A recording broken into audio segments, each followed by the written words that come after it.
ગઈકાલે રાજકોટમાં ધારાસભ્ય જિગ્નેશ મેવાણીએ ગંભીર આરોપ લગાવ્યા હતા રાજકોટ ક્રાઇમ બ્રાન્ચના ડીસીપી જગદીશ બાંગરવા સામે અને આ મામલે હર્ષ સંઘવી સુધી ફરિયાદ પણ પહોંચી છે અને પહેલીવાર જિગ્નેશ મેવાણીએ નાયબ મુખ્યમંત્રી હર્ષ સંઘવીને ફોન કરીને આ સમગ્ર બાબતની જાણકારી પણ આપી હતી શું છે આ સમગ્ર કેસ અને શા માટે આ ગંભીર પ્રકારના આરોપો લાગ્યા છે સમગ્ર બાબતે વિસ્તૃત ચર્ચા કરવા માટે આપણી સાથે ધારાસભ્ય જિગ્નેશભાઈ જોડાયા છે। જિગ્નેશભાઈ, નવજીવન ન્યૂઝમાં આપનું સ્વાગત છે। ગઈકાલે સભામાં તમે બહુ ગંભીર આરોપ કર્યા, આની શરૂઆત શું છે, કયા કયા કેસો છે તમે જે આરોપ લગાવ્યા છે? એક તો ગઈકાલે બપોરે અંદાજે 4:30ની આસપાસ રાજકોટમાં સિવિલ હોસ્પિટલમાં કોળી પટેલ સમાજના એક સ્થાનિક પત્રકારની મેં મુલાકાત લીધી। એ નાનું મોટું મીડિયાનું પ્લેટફોર્મ ચલાવે છે। એમની કોઈક બિલ્ડર સાથેની કથિત કોઈક મેટરમાં એફઆઈઆર કર્યા વિના, કોણે મને કીધું કે એફઆઈઆર નથી થઈ, એ પીડિતે પોતે, એમનું નામ સુરેશભાઈ કોળી પટેલ સમાજના છે, વડૈચા કરીને એમની સરનેમ છે। એમણે મને એવું કહ્યું કે મારી સામે કોઈ ગુનો દાખલ થયો નથી, ફક્ત અટકાયતી પગલાના નામે રાજકોટ પોલીસ ક્રાઇમ બ્રાન્ચમાં મને લઈ ગઈ અને પછી રાજકોટના ક્રાઇમ બ્રાન્ચના વડા ડીસીપી ક્રાઇમ જગદીશ બાંગરવાએ આ કોળી પટેલ સમાજના પત્રકારના કહેવા પ્રમાણે ડીસીપી ક્રાઇમ જગદીશ બાંગરવાએ મને ઉલટો લટકાવી, સંપૂર્ણપણે મારા કપડા ઉતરાવી, મારા ગુપ્તાંગના ભાગે માર્યું છે, 4 કલાક સુધી નગ્ન કરીને બાંધીને મને માર્યો છે એક પત્રકારને,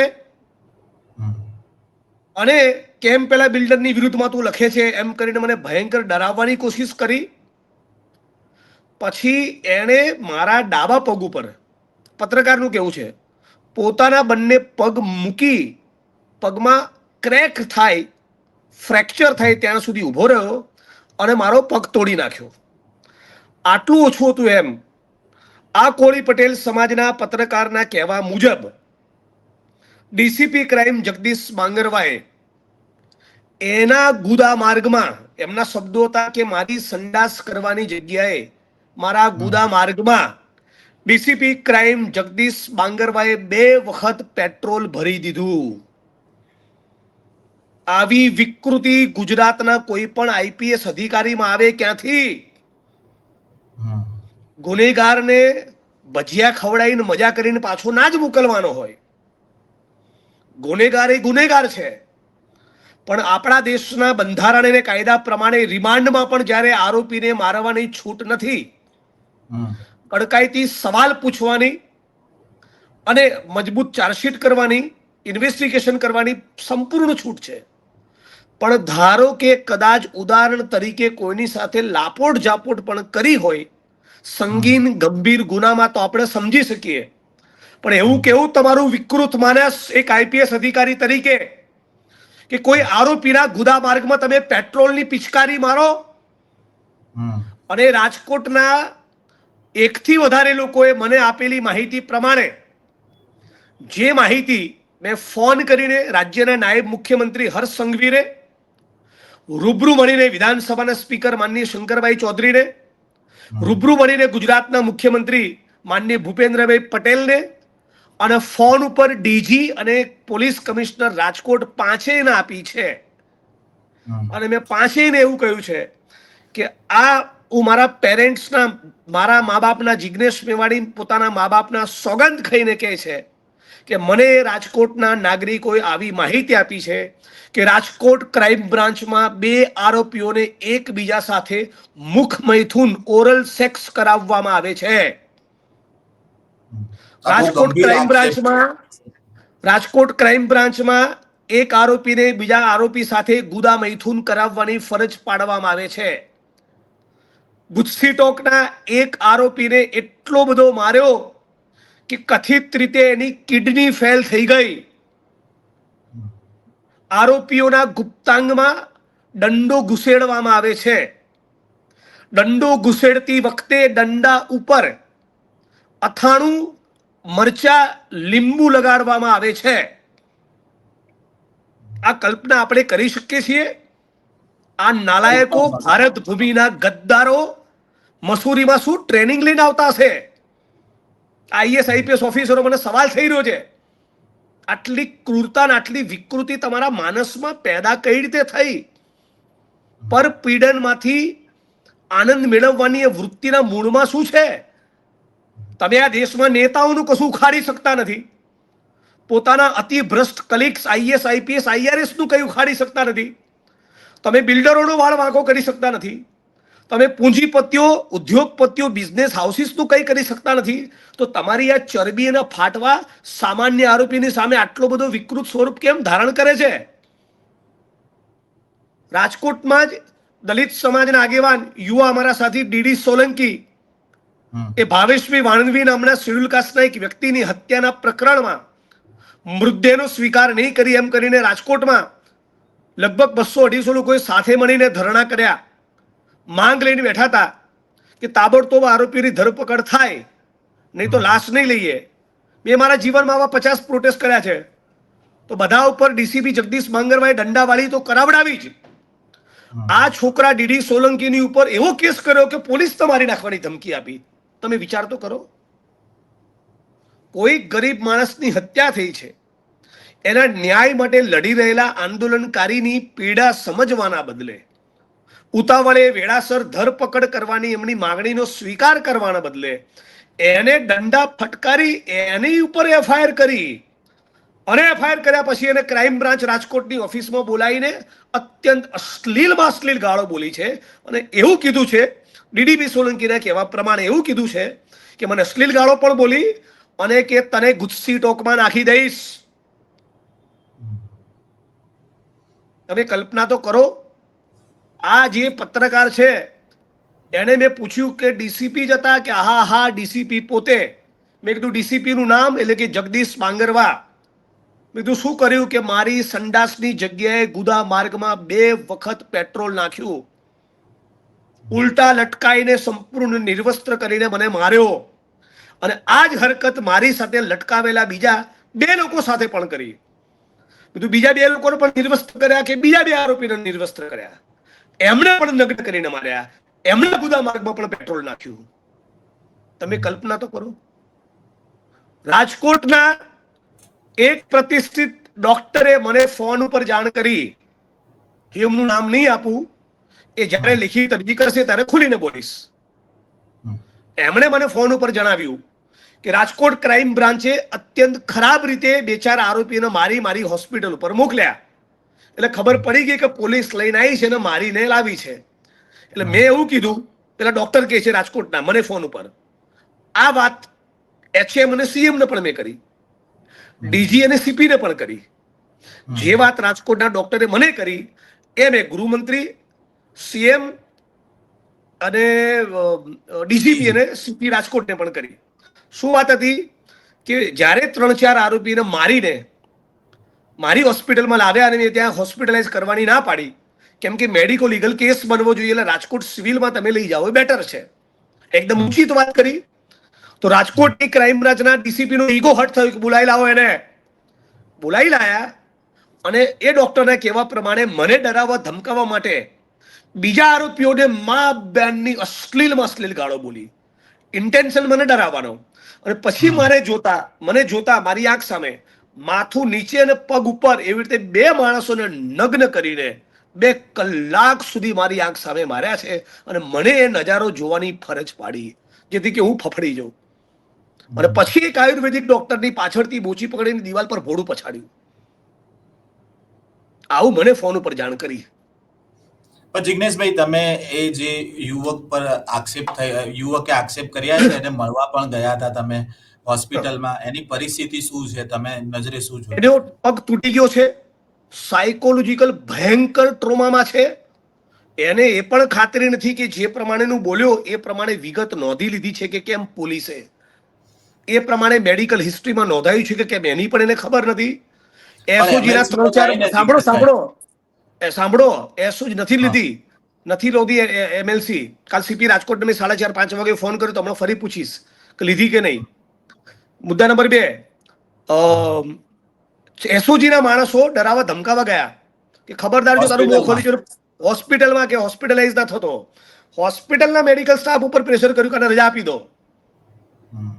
માણસનો પગ તૂટ્યો છે, કન્ફર્મ ફ્રેક્ચર છે, 15 દિવસ ત્યાંથી હલી શકે એમ નથી, પણ ડીસીપી જગદીશ બાંગરવાના નામ સાથે ફરિયાદ ના કરે એટલા માટે એસઓજી ના માણસો ત્યાં ગાડી જઈને મેડિકલ સ્ટાફને પણ ખખડાવી આવે કે આને અહીંયા હોસ્પિટલાઇઝ ના કરો, અને આને પણ ધમકી આપી છે.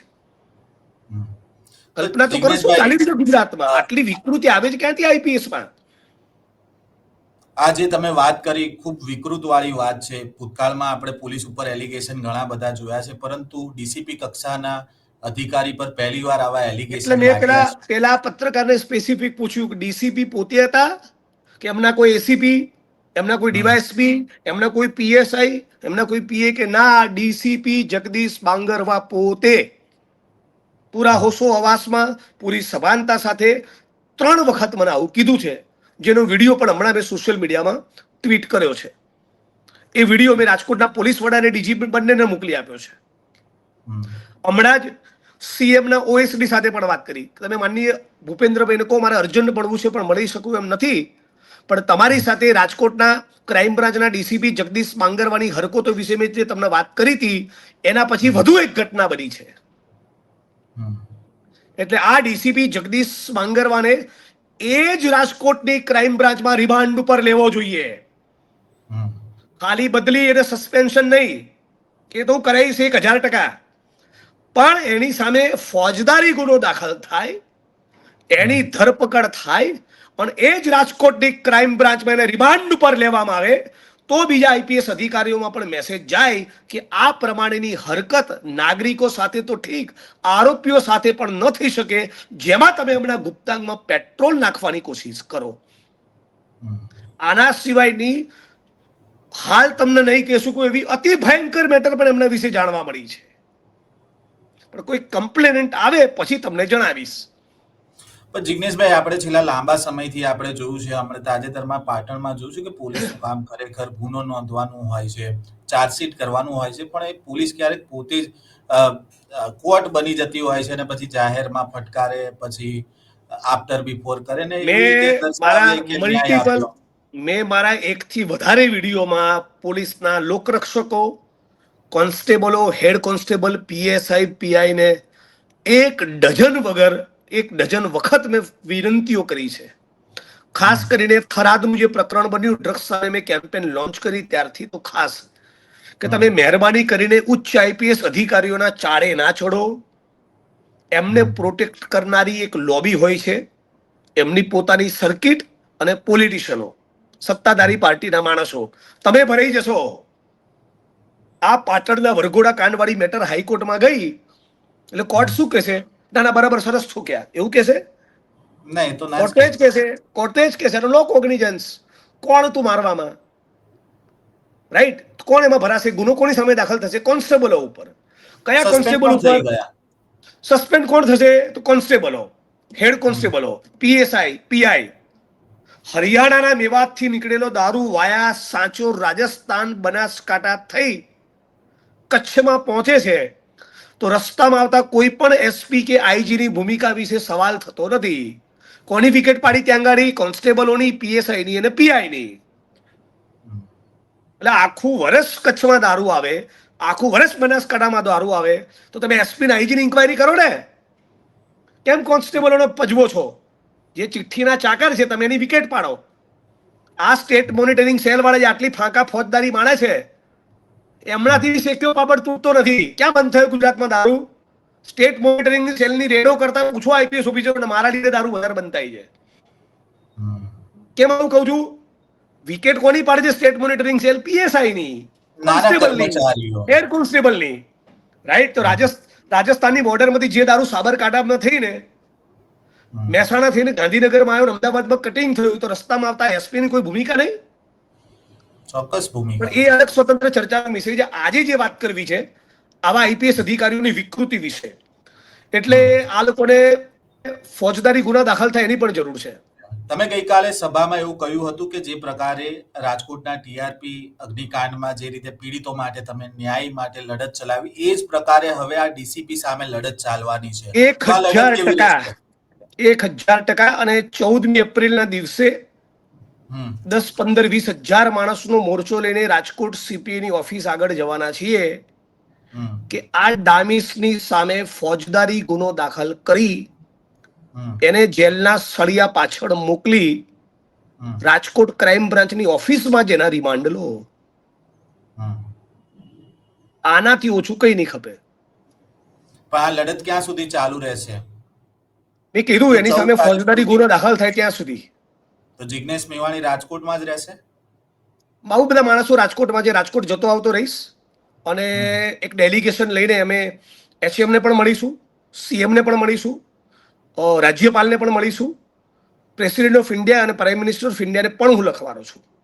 હું તો મસૂરીમાં પણ પત્ર લખવાનો છું કે તમારી આ કલેક્ટર અમારી ગુજરાતની નેહા કુમારી એ દલિત અને આદિવાસી સમાજના લોકો માટે બાસ્ટર્ડ જેવા શબ્દોનો વાપરે, રાઈટ, અને આ તમારા આઈપીએસ અધિકારી એની સામે આવા એલિગેશન હોય કે કોઈના ગુપ્તાંગમાં પેટ્રોલ ભરી દે, તો તમે ટ્રેનિંગ શું આપો છો ત્યાં? આ વિકૃતિ ત્યાંથી શીખીને આવે છે, હૈદરાબાદના ટ્રેનિંગ સેન્ટરમાં શીખીને આવે છે, જન્મજાત છે, પારિવારિક છે, કોઈ ઘટના એમની સાથે બનેલી છે બાળપણમાં, સાયકોલોજીકલ કોઈ ટ્રોમા છે કે સર્વિસમાં આ પછી ચડેલી ચરબી છે? જિગ્નેશભાઈ, જે અન્ય તેમની સાથે રહેલા જે લોકો છે, 2 જણા તમે જે કીધું કે એમની સાથે પણ આવું બન્યું છે, તો એ લોકોનો સંપર્ક તમે કર્યો છે? એ લોકોને એ લોકોનો સંપર્ક નથી થયો. કેમ કે શું, એવા બધા માણસો લાઈન મારે છે કે જેમની રેકોર્ડ ઉપર ધરપકડ બતાવતા જ નથી. ઓકે. બીજું, નાના આવા જેને કહેવાય પેટી ક્રાઇમ્સના જે આરોપીઓ હોય, બરાબર, એ લોકોને એટલા બધા ડરાઈ ધમકાઈ દેતા હોય છે કે આપણે પ્રોટેક્ટ કરીશું એવું કહીએ તો પણ ઘણામાં એવી હિંમત કે હોંસલો રહેતો હોતો નથી. પણ આ ભાઈ બોલ્યા છે એટલે હું જાહેરમાં બોલ્યો છું, અને મને જાહેરમાં કોઈ ફરિયાદ નહોતી કરી ત્યાં સુધીની ફરિયાદ મેં રૂબરૂ મુલાકાત કરીને મેં ઓનરેબલ સીએમને કરેલી છે, અને એમણે પણ બહુ વાતને ગંભીરતાથી લીધી હતી કે આવું તો બિલકુલ ન હોઈ શકે, અને હું ફરી એકવાર અમારું કોંગ્રેસ પાર્ટીનું ડેલિગેશન અમને મળવા જશે. તમે રાજીનામાની પણ એક વાત કરી હતી કે જો ન્યાય નહીં મળે તો રાજીનામું આપી દઈશ. શું હતી એ વાત? અને મેં કીધું મારી આ વાત ખોટી સિદ્ધ થાય, બરાબર, તો હું એમએલએ તરીકે રાજીનામું આપી દઈશ. એટલી બધી મેટર્સ મને ખબર પડી છે રાજકોટમાં. બીજી પર એક બહુ મેટરમાં રાજકોટ ક્રાઇમ બ્રાન્ચના એક અધિકારીએ તોડ કરવાની કોશિશ કરી હતી, પછી સંભવિત તોડ વિશે મેં એક સંભવિત ટ્વીટ કર્યું, તે રકમ જઈને પાછી આપેલા. એ રકમનો અંદાજિત આંકડો 55 લાખ છે. એટલે એમની 55 ઘણી, લાખ. હા, એવી એમની ઘણી માહિતી મારી પાસે છે અને ઘણા એવિડન્સ પણ આવી રહ્યા છે, એટલે આને લડીશું. પણ મુદ્દે વાત એવી છે કે હું તો ગુજરાતના બીજા સંનિષ્ઠ, સાચા, પ્રમાણિક, સારા આઈપીએસ અધિકારીઓને પણ વિનંતી કરું છું કે તમારી પણ એક પ્રમાણિક માણસોની એક ટીમ હોય જે સીએમ ને એચએમ ને કહે કે અમારા કેટલાક કલીગ્સ આવા બની ચૂક્યા છે, એમની દવા કરો. નોન કરપ્ટ પ્રમાણિક માણસોને એસઆરપી ટુકડી કે સાઇડલાઇનની પોસ્ટ કે જુનાગઢ કે કરાઈ ટ્રેનિંગ સેન્ટરોમાં મોકલવાના બદલે આવા બોગસિયાઓને ત્યાં મોકલો. ઘણી વાર કે એમના બેચમેટ ને આવી ખબર પડે, તમને શરમ નહીં આવતી કે મારો આવો ફ્રેન્ડ છે? અથવા તો એમના મા બાપને ખબર પડે તો એમને નહીં લજ્જાનો અનુભવ થતો હોય? એમના વતનના ગામમાં લોકોને ખબર પડે તમને શર્મિંદગી મહેસૂસ થતી હોય કે સાવ કપડા ઉતારી દીધા છે? જિગ્નેશભાઈ, તમે ક્રાઇમ બ્રાન્ચના ડીસીપી છે, એમની તમે રૂબરૂ મુલાકાત લીધી છે જે એલિગેશન થયા છે એ બાબતે? ના, મારે તો એની રૂબરૂ મુલાકાત અંદર જાય પછી જ લેવી છે. અંદર એટલે ક્યાં? એમની સામે ફોજદારી ગુનો દાખલ થાય અને જેલમાં જાય, રાઈટ. એનાથી ઓછું કંઈ ખપે નહીં. આમાં આવું ચાલે જ નહીં. તમે આવી શેની વિકૃતિ છે? તમને આવી શેની ચરબી છે? આવો શેનો સત્તાનો ઘમંડ છે? આ દેશમાં અનેક આઈએસ આઈપીએસ અધિકારીઓ છે, આઈઆરએસ આઈએફએસ અધિકારીઓ છે, ધારાસભ્ય, સંસદ સભ્ય, મંત્રીઓ છે. બધા તો આવી વિકૃતિ નથી કરતા. એટલે પોલીસને કંઈ પણ કરવાની છૂટ, આ જે માઇન્ડ સેટ છે કે કોણ અમારું બગાડી લેશે, એ માઇન્ડ સેટ બદલવાનું છે. આવું તો નહીં ચાલે. છે અમુક માણસો જે તમારું બગાડી લેવા છે, એવા ફાંકામાં ના રહેતા, એ મેસેજ આપવાનો છે. જી જી, નવજીવન ન્યૂઝ સાથે જોડાવા બદલ જિગ્નેશભાઈ આપનો ખૂબ ખૂબ આભાર. તો આ હતા જિગ્નેશ મેવાણી, જેમણે ગઈકાલે રાજકોટમાં એક સભા સંબોધી હતી અને આ સભાની અંદર રાજકોટ ક્રાઇમ બ્રાન્ચના ડીસીપી જગદીશ બાંગરવા સામે કેટલાક ગંભીર પ્રકારના આક્ષેપ કરવામાં આવ્યા હતા અને આ મામલાની ફરિયાદ નાયબ મુખ્યમંત્રી હર્ષ સંઘવી સુધી કરવામાં આવી છે અને એક જ માંગ કરવામાં આવી છે કે જે પ્રકારેના આક્ષેપ ડીસીપી સામે થયા છે અને ક્રાઇમ બ્રાન્ચમાં ડીસીપીના રિમાન્ડ થવા જોઈએ અને ત્યાં જ તેમની સામે ગુનો દાખલ થવો જોઈએ. જે લડત છે તે હવે જિગ્નેશ મેવાણીએ શરૂ કરી છે અને આ લડત હવે ક્યાં સુધી ચાલે છે તે જોવું રહ્યું. આ પ્રકારના સમાચાર અહેવાલ સાથે ફરી મળીશું. નવજીવન ન્યૂઝ સાથે જોડાયેલા રહેજો. વૈષ્ણવજન તો તેને કહીએ જે પીડ પરાઈ